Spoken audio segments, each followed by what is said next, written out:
Welcome students to Ambition Study Centres online classes. कैसे हैं सभी? ओके, तो हम लोग थे हमारे प्रैक्टिस सेट नंबर 3.3 पर, जिसके बचे हुए कुछ क्वेश्चंस अभी हम लोगों को सॉल्व करना बाकी रह गया है। तो हम लोग शुरू कर रहे हैं क्वेश्चन नंबर 5 से। प्रैक्टिस सेट 3.3 के क्वेश्चन नंबर 5 से हम लोगों को आगे सॉल्व करना है। देखो क्या बोलता है 5 question. Complete the following activity. एक एक्टिविटी दी हुई है जिसे हमें कंप्लीट करना है। किस लिए? To find the sum of natural numbers between 1 to sum of natural numbers between 1 to 140 which are divisible by 4। यानी हमें सम निकालना है नेचुरल नंबर्स का। लेकिन कौन से नेचुरल नंबर्स? 1 से 140 के बीच में आने वाले और जो कि 4 से भी डिवाइड होते हो। हमें ऐसे नेचुरल नंबर्स की पहले लिस्ट तैयार करनी है जो 4 से डिवाइड होते हो, लेकिन किसके बीच में के? 1 से 140 के बीच में के।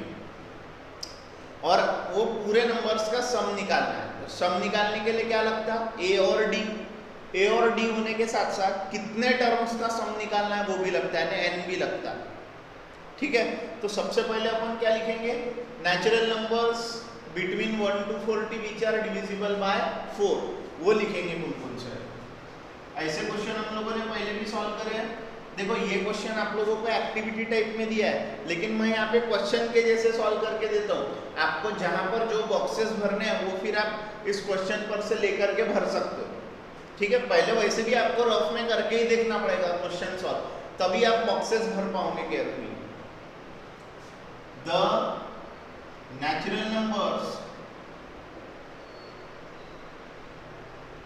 between 1 to 140 which are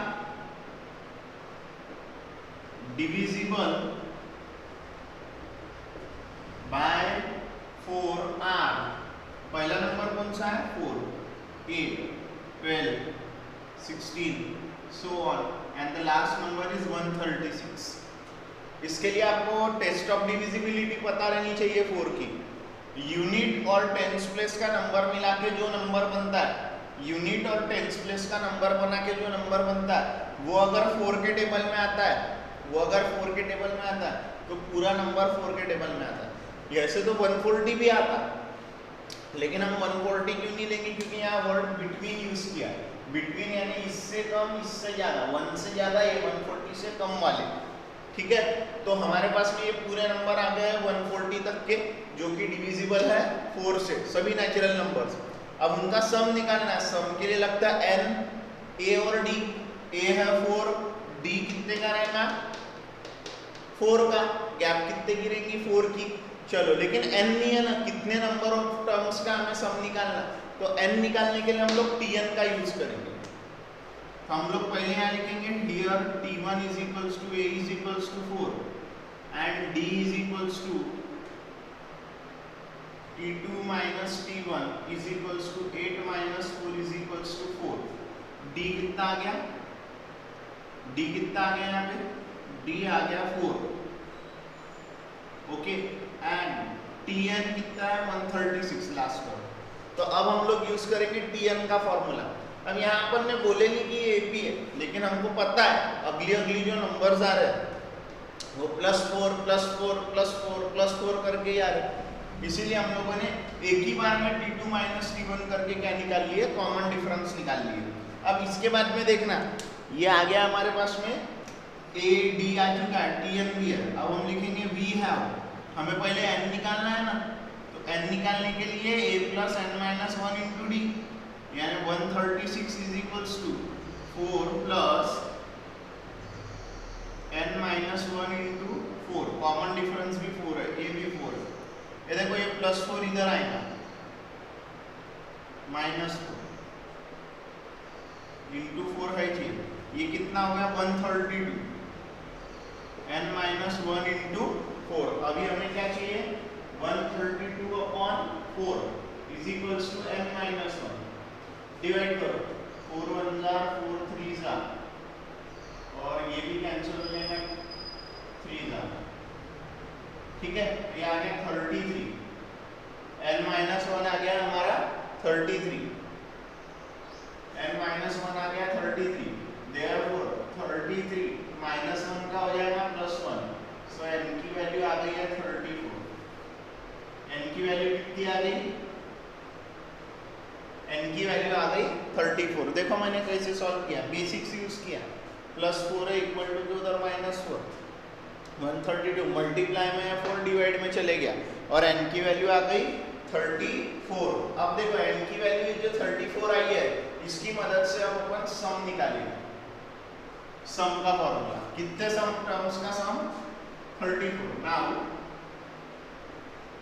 Sn is equals to n upon 2 2a plus n minus 1 into d। ठीक है, अब s how many 34 upon 2 into 4 plus 34 minus 1 into 4 आ रहा है ध्यान में। 34 upon 2 कितना होता है? 34 upon 2 70 होता है 17, यस। 8 plus 33 into 4 17 into, देखो 8 plus 3 4 jar 4 3 jar 12, 4 3 jar 12 1 13, 17 into 140। तो इसका जो मल्टीप्लिकेशन है 140 into 17 का वो आ जाएगा 2380, 2380 ये आ गया। Therefore sum of natural numbers between 1 to 140 which are divisible by 4r is 2380। आराधन में 2380। आप लोगों के टेक्स्ट बुक में देखो कैसे दिया हुआ है ये क्वेश्चन, ये देखो ये इस वे में दिया हुआ है क्वेश्चन है। आप लोग इस पर से जजमेंट लेके जहाँ जो चीजें आती n की वैल्यू क्या आ जाएंगी यहाँ पे, हमें n निकालना पड़ेगा यहाँ पे। तो how many numbers n is equals to हमको कैलकुलेट करना पड़ेगा, जो कि हमने करे 34। फिर ये तीनों चीज ये देखो n के ऊपर में यहाँ पे क्वेश्चन मार्क रहेगा हमारे। हाँ, ये जो n रहेगा हमारा ये n के ऊपर में क्वेश्चन मार्क रहेगा, ध्यान रखो n के ऊपर में क्वेश्चन मार्क रहेगा, n के ऊपर में क्वेश्चन मार्क रहेगा। फिर tn का फॉर्मूला लगाकर हम लोग n निकालेंगे, पहले इसमें क्वेश्चन मार्क रहेगा, n मिल गया तो फिर sn लगा के sn फिलअप करेंगे। ठीक है, चलो हम लोग पढ़ रहे हैं अभी नेक्स्ट क्वेश्चन पे, जो कि हमारा क्वेश्चन नंबर 6। आप लोग करो इसका screenshot.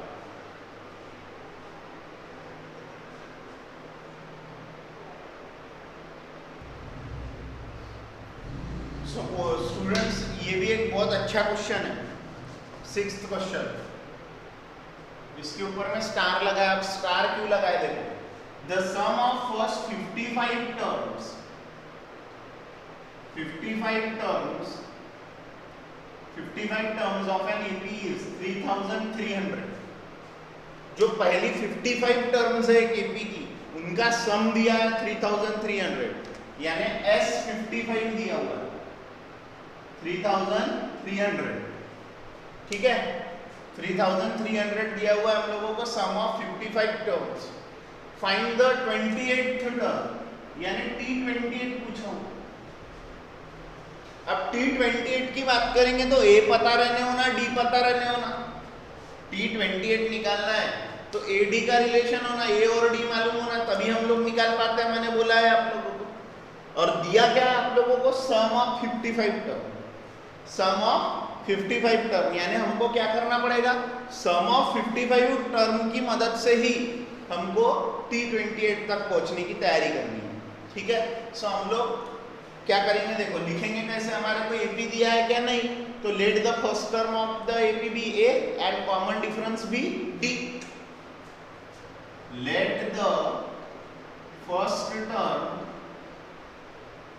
Of an AP be ए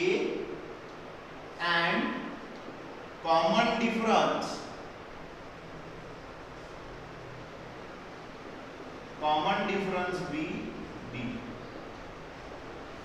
आ रहा है में फर्स्ट टर्म ए ले लिया, कॉमन डिफरेंस डी ले लिया।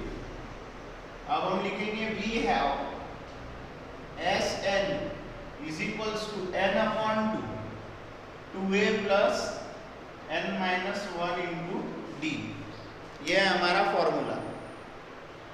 अब ये फॉर्मूला है n की वैल्यू 55 के लिए, 55 upon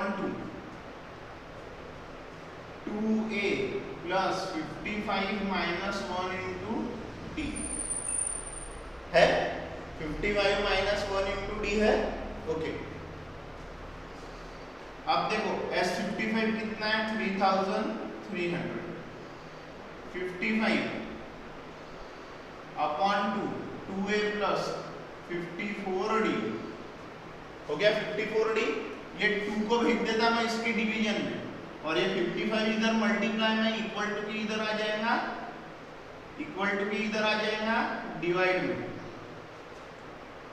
2a upon 2 54d upon 2। ये देखो 1 जा 6 जा और एक ये 0 यहाँ आ गया। ये हो गया 60 is equals to a plus 27d। 2 1 जा 2, 27 जा 2 1 जा 2, 27 जा 2 1 जा 2, 27 जा, ये कैंसिल हो गए। तो a plus 27d is equals to क्या आ गया, a plus 27d is equals to 60।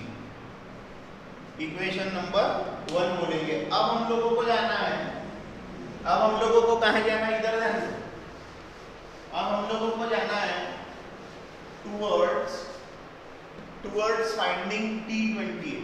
T28 का फॉर्मूला क्या बनेगा, T28 is equal to a plus 28 minus 1 into D, यानी T28 is equals to a plus 28 minus 1 27d, और a plus 27d कितना है, a प्लस 27d कितना है 60, निकाल के रख लिए। आ रहा देखने है वैसे हम लोगों ने बनाया। तो अब देखो मैं क्या लिखूंगा, now we have Tn is equals to a plus n minus 1 into d. Therefore, T28 is equals to a plus 28 minus 1 into d. a plus 28 minus 1 है 27d हो गया ये। अब क्या है a plus 27d 60। इसको बोलेंगे बाय इक्वेशन 1। Therefore करके लिखेंगे, therefore 28th term of an AP is 60। क्या है वो 28th term 60 है। ऐसा ही आप लोग कर सकते हो, ऐसा ही आप लोग भी सॉल्व कर सकते हो, कुछ भी नहीं है, कुछ भी नहीं है। आप लोगों को मैं ऐसा क्वेश्चन देता हूं, देखो the sum of, extra question देता हूं सॉल्व करने के लिए, the sum of first 61 terms of an AP is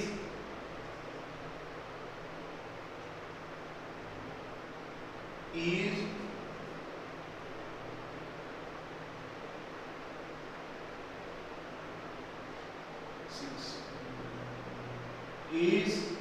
1220.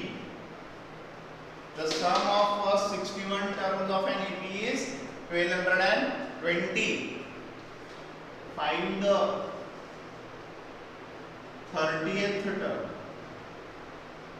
कौन सी टर्म निकालने के लिए बोल रहा हूं मैं, 30th term। 30th term कौन सी, 30th term। ये एक्स्ट्रा क्वेश्चन है, इसी क्वेश्चन पर आधारित। क्या था यहाँ पर, ये क्वेश्चन समझो है सॉल्व करने में छोटा, दिखने में छोटा, लेकिन वैल्यू है बहुत बड़ी। The sum of first 55 terms of an AP is 3300। Find the 28th term, यानी पहली 55 टर्म्स जो एपी की वो क्या है 3300 है। सम 55 टर्म्स का सम, और 28th टर्म हम लोगों को पूछी हुई है। 28th टर्म हम लोगों को पूछी हुई है। The first term of an EP is A, common difference is D, so Sn is equals to n/2 2a plus n minus 1 into D। ये क्या हो गया 55/2 2a प्लस 55 माइनस 1D, यानी 55/2 2a प्लस 54D, ये cancel, तो 2a/2, ये देखो ये 55 आ गया इधर में डिवीजन में, और ये 2 आ गया इन लोगों के मल्टीप्लिकेशन में डिवीजन में, तो ये 60 आ गया इधर में, और ये हो गया A, ये हो गया 27D। फिर मैंने लगाया Tn का फॉर्मूला, तो मैं बनाया क्या मिल गया A प्लस 27D मिल गया, और उसमें अपन ने फिर वैल्यू पुट कर दिए, तो आंसर मिल गया 60। और ये ना एक्स्ट्रा क्वेश्चन यहाँ से, ठीक है, आप लोग करो इसका स्क्रीनशॉट, फिर हम बढ़ते हैं आगे।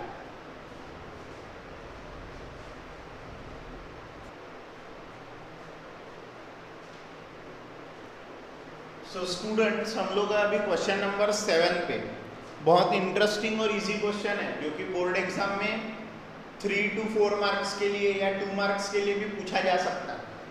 आप लोगों की जिम्मेदारी क्या बनती है ना स्टूडेंट्स, कि आप लोगों को ये जो टॉपिक पढ़ने को मिल रहा है, इसमें सॉल्विंग बहुत इजी है, सॉल्व करना बाय आपका काम है, लेकिन वो क्वेश्चन के सेंटेंस में क्या दिया है और क्या निकालना है, और क्वेश्चन पढ़ के वो कैसे निकालेंगे, उसका एक ब्लूप्रिंट तैयार होना दिमाग में, वो बहुत ज़रूरी है। और जब तक हम लोग इसकी डेफिनेशन अच्छे से नहीं पढ़ते, अरिथमेटिक प्रोग्रेशन की, उसके फॉर्मूलेस को अच्छे से अंडरस्टैंड नहीं करते, टर्म्स क्या होती है, कॉमन डिफरेंस, फर्स्ट टर्म क्या होता है, ये सब छोटी छोटी बातों पर जब तक हम लोग फोकस नहीं करेंगे, तब तक मुझे नहीं लगता कि हमको वो क्वेश्चन पढ़ के कैसे करेंगे, इसकी ब्लूप्रिंट हमारे दिमाग में तैयार होगी भाई। तो इसके लिए सबसे ज़्यादा महत्वपूर्ण यही चीज़ है कि आप लोगों को करनी पड़ेगी ज़्यादा से ज़्यादा प्रैक्टिस, तभी आपको वो क्वेश्चनों की लैंग्वेज क्लिक होना शुरू होंगी दिमाग में। अगर आपने एक ही क्वेश्चन को 5-6 बार सॉल्व कर लिया है, अलग अलग बार बार प्रैक्टिस करते हो 3-4 बार, और अगर आप एक दो एक्स्ट्रा क्वेश्चन भी देख रहे हो उसके ऊपर के, तो अपने आप आपको सेंटेंसेस क्लिक करवाना शुरू कर देंगे आपके दिमाग में। ये दिया है, ऐसा करना है, वैसा करना है, ये दिया रहा तो पहले n निकालना पड़ता और बाद में सम निकालना पड़ता, ऐसा दिया रहा तो ऐसा करना पड़ता। तो ये जो सारी जो क्लिकिंग्स है, वो सब आप लोगों के दिमाग में तभी तैयार होगी जब आप लोगों में वो एबिलिटी आएगी, कौन सी, प्रैक्टिस करने की, है ना। तो जो प्रैक्टिस करके प्रॉपरली सॉल्व कर रहे हैं वही लोग सक्सेसफुल होंगे, एंड दैट्स फॉर श्योर। सो आप लोगों को ध्यान में ही रखना है ये चीज़ कि भाई मेरे को ये करना ही है, आज सोने के पहले मुझे ये प्रैक्टिस करके ही सोना है, पूरा फिट करके, तभी जा कर के आप लोग आगे अच्छा स्कोर कर सकते हो। और आई होप अभी तक के आप सभी लोगों के पास में टेक्स्ट बुक्स वगैरह तो है ही, टेक्स्ट बुक्स आप लोगों के पास में है, तो आप लोगों को 2 चीज़ें करने की ज़रूरत है before coming into the lecture, before coming into the period. आप लोगों को उस पीरियड को पढ़ने के पहले उसके प्री स्टडी करना पड़ेगा, प्री लेक्चर स्टडी, है ना, जो लेक्चर अटेंड कर रहे हैं, प्री टॉपिक स्टडी करनी पड़ेगी, यानी टॉपिक शुरू होने के पहले क्या करने वाले हम लोग आज थोड़ा सा नजर डाल के आना पड़ेगा, पीछे की चीजें थोड़ी सी रिवीजन करनी पड़ेगी, फिर class, and then post class practice, post class study, preparation. ऐसे 3 हिस्सों में आप लोगों को अपने ये लाइव क्लासेस को बांट के चलना है, ऑनलाइन क्लास को बांट के चलना है, तभी जाके आप लोग उतने अच्छे तरीके से समझ पाओगे। ओके, सो हम लोग हैं हमारे क्वेश्चन नंबर 7 पे। बहुत आसान और इजी क्वेश्चन है। देखो, इन एन एपी, एक एपी है, the sum of 3 consecutive term is 27। The sum of 3 consecutive term is 27. The sum of 3 consecutive term is 27. यानी एक एपी है, उसमें की एक के बाद एक आने वाली 3 टर्म्स, कोई भी पोजीशन की रह सकती है, वो बहुत बड़ा एपी रह सकता है, उसमें की एक के बाद एक आने वाली 3 टर्म्स का सम दिया। The sum of 3 consecutive terms of AP is 27. सम उनका 27 है, and their product is 504. उनका मल्टीप्लीकेशन क्या है? 504 है. Find the terms. उन टर्म्स को बताओ, वो टर्म्स क्या है, क्या नंबर बन रहे वो टर्म्स से. वो नंबर टर्म्स, तीनों टर्म्स कौन सी है? कॉन्जिक्यूटिव टर्म्स है वो एपी की, जिनका सम, तीनों टर्म्स का सम कितना आ रहा? 27, और उनका प्रोडक्ट आ रहा है 504. हम लोगों को पूछा है कि वो टर्म्स कौन सी है वो निकालो, और बोला क्या है हम लोगों को? assume that, ये हिंट है हमारी, assume that the 3 consecutive terms in an APR. हमें क्या assume करना है, क्या लेके चलना है कि वो तीनों टर्म्स कौन सी है? a minus d, a plus d, a minus d, a plus d, ये 3 टर्म्स है. बोले देखो ना, मान के चलो ना, अगर ये a है, फर्स्ट एक टर्म ले लिया मैंने, इसकी अगली टर्म कैसे आती? कॉमन डिफरेंस ऐड करके. अगर उसके पहले की टर्म निकालना है तो क्या करना पड़ता? कॉमन डिफरेंस सब्ट्रैक्ट करना पड़ता. इसके पहले की टर्म निकालना है तो कॉमन डिफरेंस सब्ट्रैक्ट, इसके पहले की टर्म निकालना है तो कॉमन डिफरेंस सब्ट्रैक्ट, इसके बाद की टर्म निकालना है तो ऐड, यानी a plus 2d. यहाँ से 1 1 सब्ट्रैक्ट, पीछे आएंगे तो कॉमन डिफरेंस कम करते जाना पड़ेगा, आगे जा रहे तो कॉमन डिफरेंस ऐड करते जाना पड़ेगा. इसीलिए हम लोगों को ये जनरल टर्म्स क्या एज्यूम करने बोला है? Late assume that 3 consecutive terms of an APR, वो जो 3 लगातार वाली टर्म है वो कौन सी है? a minus d, a plus d. ये मिडल टर्म पकड़ लिए, इससे एक कम वाली a minus d, आगे वाली a plus d. आ रहा ध्यान में? अब ये जो टर्म है ये कोई first term of an AP नहीं है, ये second term of an AP नहीं है, ये third term of an AP नहीं है. एपी बहुत सारी टर्म्स का है, उसमें से जो 3 लगातार आने वाली टर्म्स है, कोई तो भी 3 टर्म्स, वो कौन सी है वही हमें निकालना. फाइंड दोस टर्म, वो टर्म ही निकालना है हम लोग को. वो जो लगातार आने वाली 3 टर्म्स है किसी तो भी एपी में की, 3 टर्म्स उठा लिए कॉन्जिक्यूटिव टर्म, उनका सम 23 है और उनका प्रोडक्ट 504 है, तो वो टर्म निकालो. तब ये टर्म हमने a minus d, a plus d ले लिए, तो कैसे पता चलेंगी वो टर्म क्या है? जब हम लोग a निकालेंगे और d निकालेंगे, a और d निकालेंगे, तभी तो हमें पता चलेंगी ना वो 3 consecutive terms कौन सी है, तो है ना. तो देखो अभी हम लोग कैसे लिखेंगे, हम लोग यहाँ लिखेंगे let the 3 consecutive terms of an AP be a minus d, a and a plus d. ये 3 कॉन्जिक्यूटिव टर्म हम लोगों ने बोल दी, ये हमारी 3 कॉन्जिक्यूटिव टर्म हम लोगों ने बोल दी. ठीक है ना, ये हमारी 3 कॉन्जिक्यूटिव टर्म हम लोगों ने बोल दी. ठीक है, अब हम लोग बोलेंगे from the first condition, from first condition. पहली कंडीशन क्या है? फ्रॉम फर्स्ट कंडीशन, पहली कंडीशन उनका सम क्या दिया हुआ है, यानी a minus d plus a plus d कितना आ रहा है? 27 दिया है ना sum, plus a minus d plus a plus d is equals to 27, minus d plus d cancel, a plus a 3a is equals to 27, a is equals to 27 upon 3. So a की value आ गई 9, 3 1 जा 3, 3 9 जा 27, a की value आ गई 9. अब a की मदद से हम लोगों को d तक पहुंचना है, लेकिन d के लिए हम लोग कौन सी प्रॉपर्टी यूज करेंगे? ये तीनों कॉन्जिक्यूटिव टर्म का प्रोडक्ट कितना है? 504. तो अब हम लिखेंगे from second condition. Second condition क्या है? सेकंड कंडीशन क्या है? a minus D into a plus d is equals to a minus D, a plus d is equals to क्या आ गया? कितना है? 504. हम लोग करेंगे put a is equals to 9,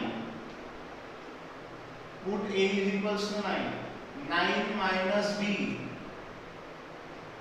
into 9 plus D is equals to 504। ये देखो 9 minus D into 9 plus D, और ये मल्टीप्लाई वाला 9 है इक्वल टू की इधर जाएगा तो कहाँ जाएगा, डिवीजन जाएगा, जाना ही है, ठीक है।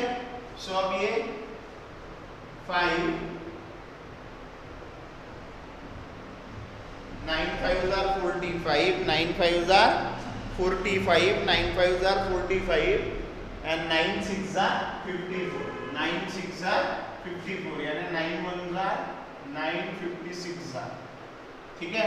956 are, ये हो गया 9 square minus B square, 9 square minus B square हो गया, ये a minus B a plus B, 81 minus B square is equals to 56, 56 इधर लाओ माइनस बी स्क्वायर उधर भेजो, माइनस 56 प्लस डी स्क्वायर कितना होगा, 11 में से 6 गए 5, 7 में से 5 गए 2, यानी D square is equals to 2।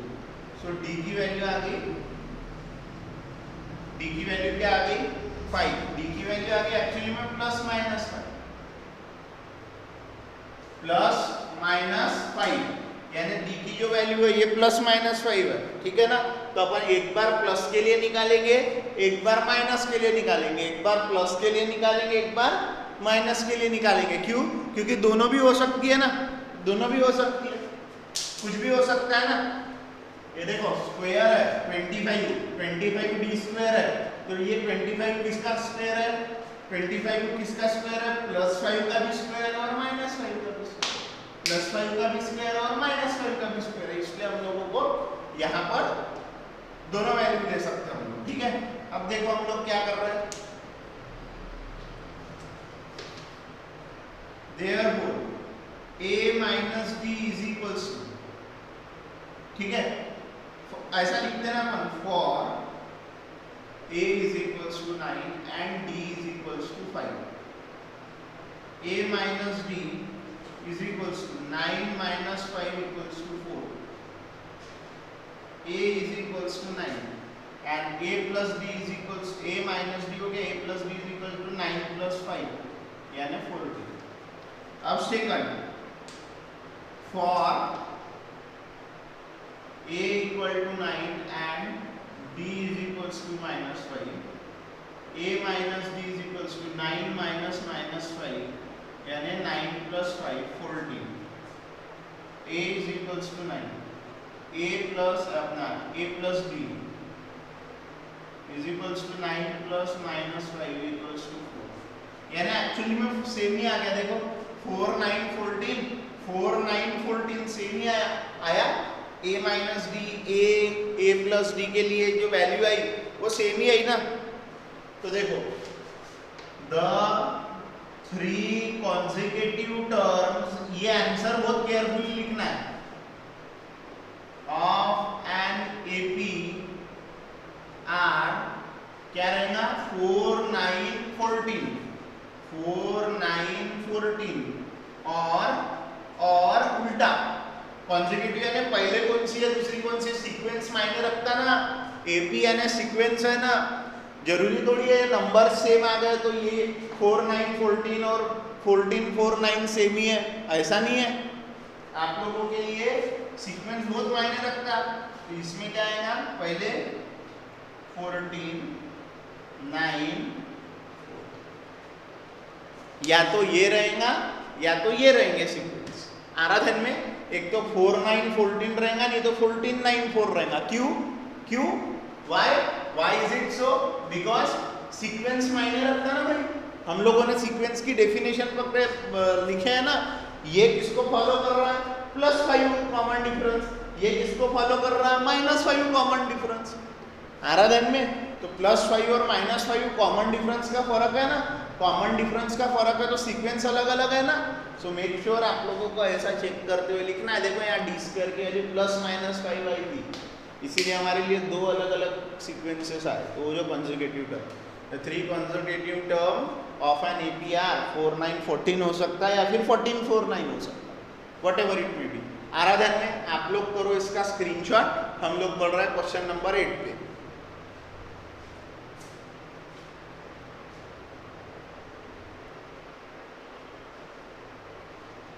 So student, question number 8 भी एक वैसा ही इंटरेस्टिंग क्वेश्चन है और इजी क्वेश्चन है, सभी क्वेश्चन इजी है, कोई टेंशन लेने वाली बात नहीं है, सभी क्वेश्चंस इजी है, भरपूर इजी है। देखो, find 4 consecutive terms of an AP whose sum is 12। 4 consecutive terms निकालो एक AP के जिनका सम 12 है। 4 consecutive terms निकालो AP के जिनका सम 12 है। कोई तो भी AP होगा, उस AP के लिए चारों consecutive term निकालो जिसके लिए उन चारों टर्म्स का सम क्या है? 12 है। And the sum of the third term and fourth term is 14। तीसरे और चौथे टर्म का जो सम है वो कितना है?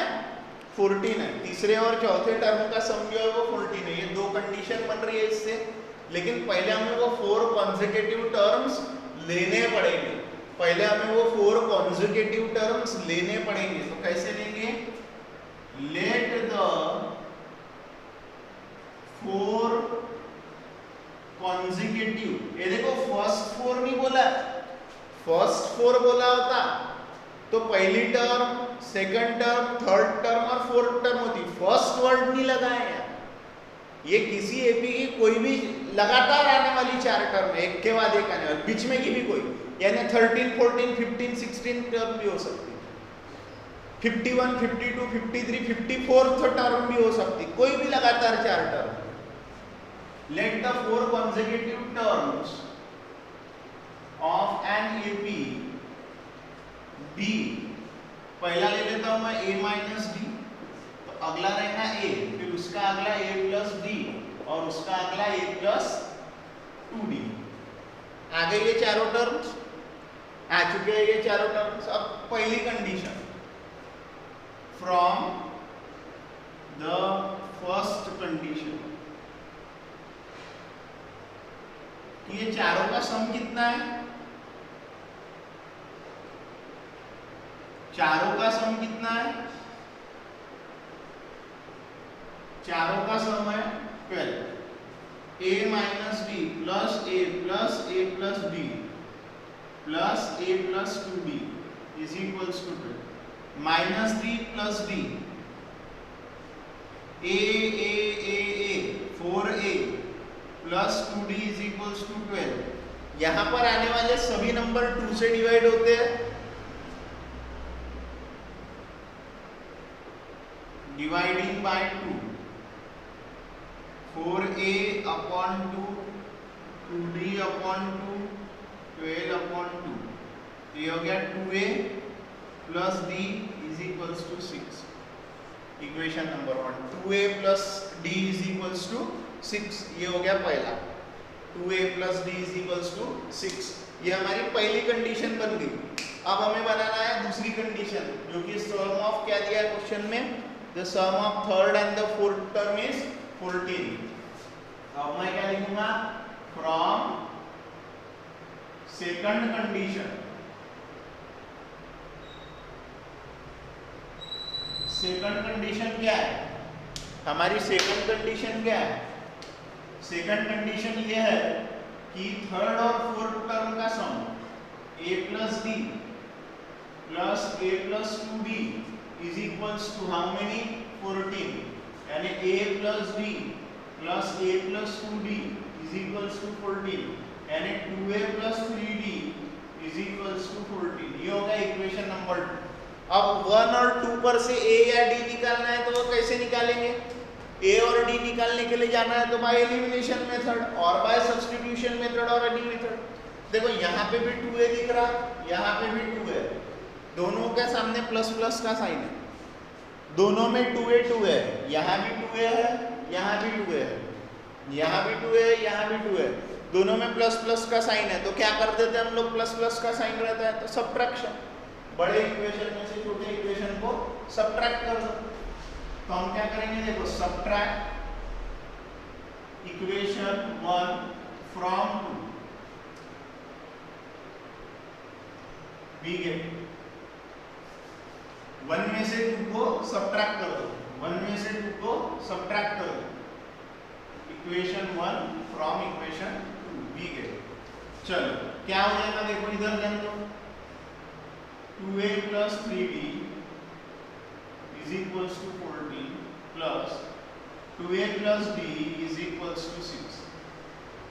2a सब्ट्रैक्ट कर रहा है, 2a minus 2a ये हो गया माइनस, ये हो गया माइनस, ये हो गया माइनस, 2a minus 2a कितना हो गया 0, 3 minus b 2d, 14 minus 6 8, सो d की वैल्यू आ गई 8/2, यानी d की वैल्यू आ गई 4। d की वैल्यू कितनी आ गई फिर 4। d की वैल्यू 4 आ जाने से अब हम लोग निकाल सकते हैं a minus d सब निकाल सकते हैं, ठीक है।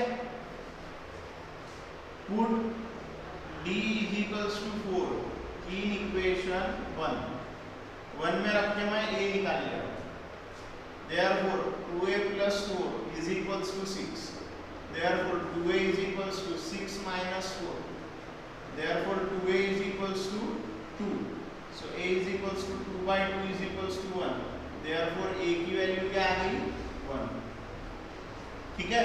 तो a आ गया 1, d आ गया 4। तो अब हम लोग क्या करेंगे, इधर ध्यान दो, हम लोग लेंगे directly taking a is equals to 1 and d is equals to 4, a is equals to 1 and d is equals to 4, ठीक है। फर्स्ट टर्म क्या हो जाएगी हमारी, a minus d यानी 1 minus 4 equals to -3 हो जाएगी -3। फिर निकालना है हमें सेकंड टर्म a यानी 1, थर्ड टर्म यानी a plus b 1 plus 4 equals to 5, और फिर निकालना है हमें fourth term, fourth term a plus 2b यानी a 1 plus 2 into 4 6 plus 8 plus 1 9, तो फोर्थ टर्म आ गई 9। और फिर लिखेंगे therefore the, क्या लिखेंगे 4 consecutive terms of an AP are कौन सी है, -3 1 5 9 आराधन में ऐसा लिखना हम लोगों को। ये हमने यहाँ पर भी जो कंडीशन दिए थे उन्हीं कंडीशन का यूज करे है, ध्यान रखो, जैसी कंडीशन वैसा यूज, जैसी कंडीशन वैसा use, but you have to be careful while using all those condition. हर क्वेश्चन में कुछ ना कुछ नया करने की जरूरत पड़ सकती है। जैसे वहां पर हमको पहले ही डायरेक्ट ही मिल गई थी a की वैल्यू पहले क्वेश्चन में, है ना। अब यहाँ पर हमको डायरेक्ट मिली क्या, इसके पहले वाले में डायरेक्ट मिल गई थी। यहाँ हमें 2 इक्वेशन मिले, तो 2 इक्वेशन को सॉल्व करके हमने वैल्यू निकाले। आ रहा है ध्यान में, उसी अंदाज में आप लोगों को भी करना है।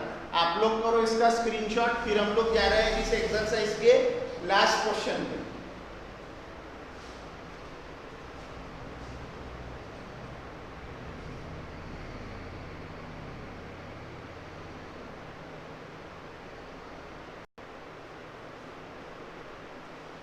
सो स्टूडेंट्स, ये 9th क्वेश्चन जो है हमारे एक्सरसाइज नंबर 3.3 का बड़ा ही इंटरेस्टिंग और मजेदार क्वेश्चन है।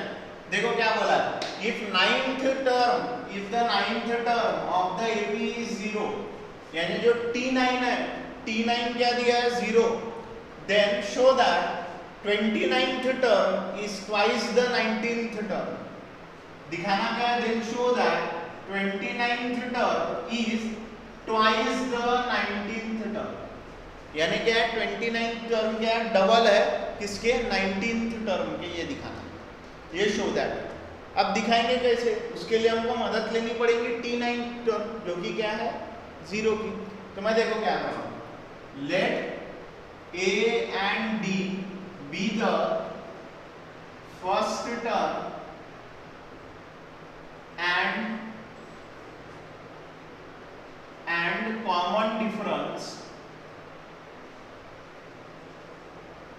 common difference of an AP. AP का क्या है ये अरिथमेटिक प्रोग्रेशन का ए और डी क्या है फर्स्ट टर्म है और कॉमन डिफरेंस है, फर्स्ट टर्म है और कॉमन डिफरेंस है।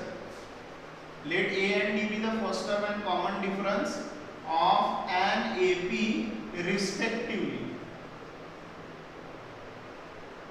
ठीक है, और हमें दिया क्या है therefore T9 is equals to 0 दिया है।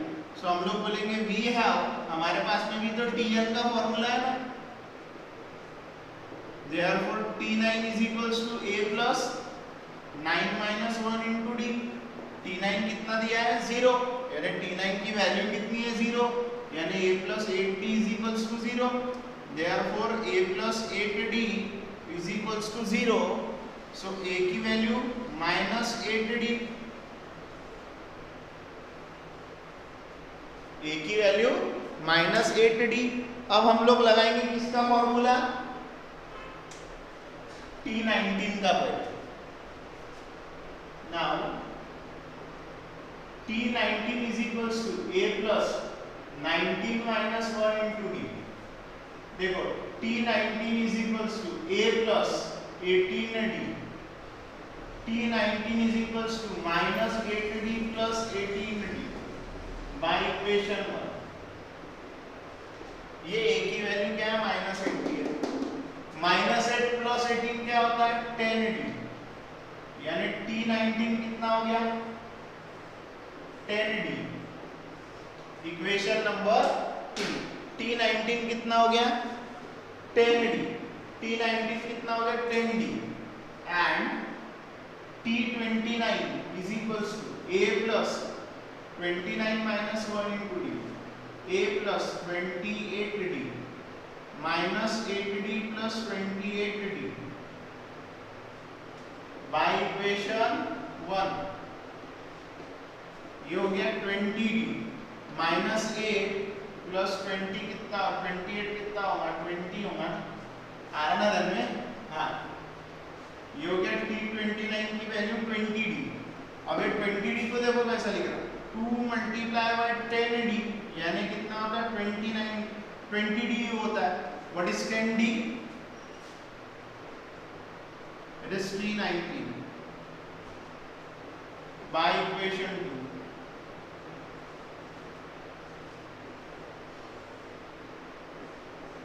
ये हम लोगों ने कर दिया। देखो हम लोगों को क्वेश्चन में क्या बोला था, मैं एक बार फिर से बताता हूँ।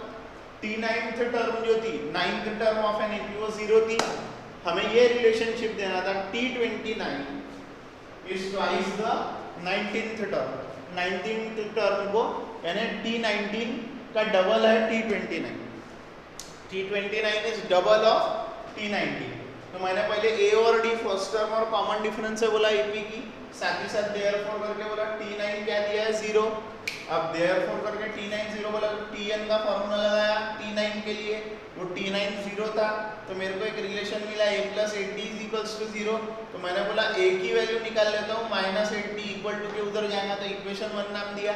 फिर लगाया मैंने T19 का फॉर्मूला, जैसे फॉर्मूला लगा मैं a की वैल्यू माइनस 8d पुट किया, माइनस 8d पुट करने से माइनस 8 प्लस 18 होता है 10d, तो 10d आ गया इक्वेशन नंबर 2। फिर T29 बना, वहाँ 20d आया तो 20d को कैसा लिखा 2 into 10d, यानी 2 into T19। आराधन में ऐसे इंटरेस्टिंग क्वेश्चन है, लेकिन एक चीज आपको डिमांड करते हैं ये प्रैक्टिस। आप लोगों को सॉल्व करने में कुछ भी नहीं है, सिर्फ समझना कैसे सॉल्व करेंगे। आप बताओ ये हटा दूं मैं यहाँ से, ये यहाँ से सॉल्यूशन गायब कर दूं प्रूफ पूरा, आप इस पर से अंदाजा लगाना पड़ेगा आपको कि मुझे T9 का फॉर्मूला लगाना पड़ेगा, एक ही वैल्यू निकालनी पड़ेगी।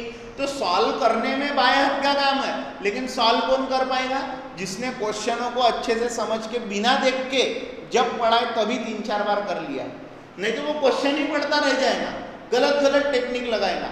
Tn के जगह Sn के फॉर्मूले लगाएगा, Sn के जगह Tn के फॉर्मूले लगाएगा वो स्टूडेंट, या फिर कुछ भी लगा सकता, कुछ भी T19 इज इक्वल्स टू कुछ तो भी करके देखना है, वैसे से आंसर नहीं आते। तुम्हारा direction of thinking should be clear cut, वो आप लोगों का बिल्कुल क्लियर रहने होना, और वो विदाउट प्रैक्टिस नहीं आ सकता। ओके चलो, आप लोगों को इसका स्क्रीनशॉट लेना है। ये था हमारा आज के लेक्चर का last question. Okay, bye bye.